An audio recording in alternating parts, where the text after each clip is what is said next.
Selamat datang di modul 12 unit 1 mata pelajaran IPA, Sistem Reproduksi pada Manusia. Memahami sistem ini adalah kunci untuk menjaga kesehatan.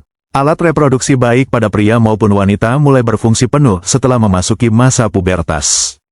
Kita mulai dengan alat reproduksi wanita. Alat ini terdiri dari bagian luar dan bagian dalam.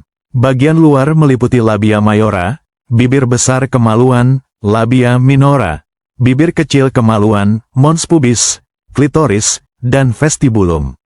Mons pubis, misalnya, berfungsi sebagai perlindungan tulang dan jaringan di bagian bawah kemaluan. Sekarang, alat reproduksi dalam.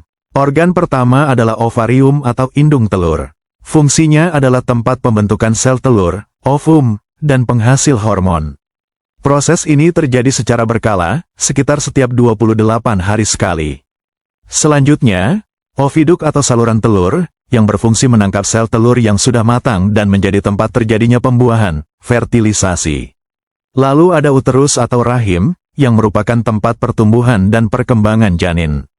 Dinding rahim sangat elastis. Terakhir, vagina, yang berfungsi menerima sel sperma dan menjadi jalan keluarnya janin saat melahirkan. Dan himen atau selaput darah, yang merupakan tempat keluarnya cairan atau darah saat menstruasi. Bagian 2, alat reproduksi pria. Kita beralih ke alat reproduksi pria. Alat ini juga terbagi menjadi bagian luar dan bagian dalam. Bagian luar terdiri dari penis dan skrotum. Penis berfungsi sebagai saluran pengeluaran sperma dan urin. Shutterstock, skrotum berfungsi membungkus testis dan sangat penting untuk mengatur suhu testis. Suhu optimal yang diatur skrotum adalah sekitar 1 hingga 8 derajat Celcius lebih dingin daripada suhu tubuh normal. Masuk ke bagian dalam, ada testis. Organ inilah yang berfungsi sebagai tempat pembentukan sperma, spermatogenesis, dan menghasilkan hormon testosteron. Perlu diketahui, proses pembentukan sperma ini memerlukan waktu 2 hingga 3 minggu. Sperma kemudian disalurkan ke epididymis, yaitu saluran tempat penyimpanan sperma hingga menjadi matang.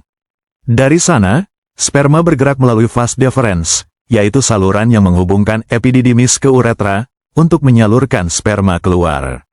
Terakhir, kelenjar aksesori. Ada vesikula seminalis, yang menghasilkan getah basa sebagai makanan penting untuk sperma. Dan kelenjar Cowper, yang menghasilkan cairan praejakulasi untuk melumasi uretra dan membersihkan sisa urin sebelum sperma lewat. Bagian 3, penutup dan tugas. Sebagai rangkuman, kita telah membedah struktur dan fungsi reproduksi wanita, dari ovarium hingga vagina, dan struktur reproduksi pria, dari testis hingga kelenjar aksesori.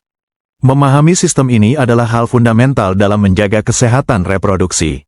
Tugas Anda, jelaskan secara singkat apa yang akan terjadi jika salah satu organ reproduksi wanita, yaitu oviduk, mengalami kerusakan atau penyumbatan. Sampaikan jawaban Anda dengan baik.